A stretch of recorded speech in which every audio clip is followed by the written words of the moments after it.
നമസ്കാരം. ഞാൻ ഈ സ്ഥലം SI ആണേ. അതെന്താ ബാക്കിയുള്ള SI മാർക്കൊന്നും സ്ഥലമില്ലേ?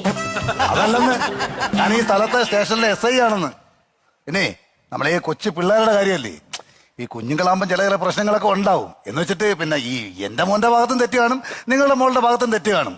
തീ ഇല്ലാതെ പുക ഉണ്ടാകില്ലല്ലോ. ആര് പറഞ്ഞു? വണ്ടി സ്റ്റാർട്ട് ചെയ്യുമ്പോ പുക വരുന്നുണ്ടല്ലോ, അത് താ തീ കൊണ്ടിട്ടാ.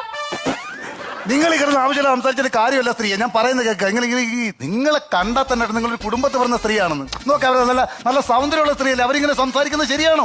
എടോ താൻ എന്റെ സൗന്ദര്യത്തെ കുറിച്ചൊന്നും സംസാരിക്കണ്ട. അത് സിനിമാക്കാര് പണ്ടേ തീരുമാനിച്ചതാ എനിക്ക് സൗന്ദര്യം ഉണ്ടെന്ന്. എന്തോ അങ്ങനെ സൗന്ദര്യം ഉണ്ടെന്ന്? എന്നെ സിനിമയിൽ വിളിച്ചിരുന്നു. എന്നിട്ട് നിങ്ങൾ പോയില്ലേ? ഇല്ല, ചെറിയ റോളിന് ഞാൻ പോവാറില്ല. അപ്പം വലിയ റോൾ കിട്ടിയ വലിയ റോൾ ആരും എന്നെ വിളിക്കാറുമില്ല. എങ്ങനെ വിളിക്കും? ഇതല്ലേ സ്വഭാവം. എന്റെ സ്വഭാവം അറിയാനാണോ താൻ ഇവിടെ വന്നത്? തന്റെ മോനാണോ എന്റെ മോളെ ഉമ്മ വെച്ചത്? അതെനിക്ക് അറിഞ്ഞേ പറ്റൂ. എനിക്ക് ഇവിടെ സംസാരിക്കാൻ താല്പര്യമില്ല. നിങ്ങൾ പ്രിൻസിപ്പൾ അദ്ദേഹത്തെ വിളിയാ.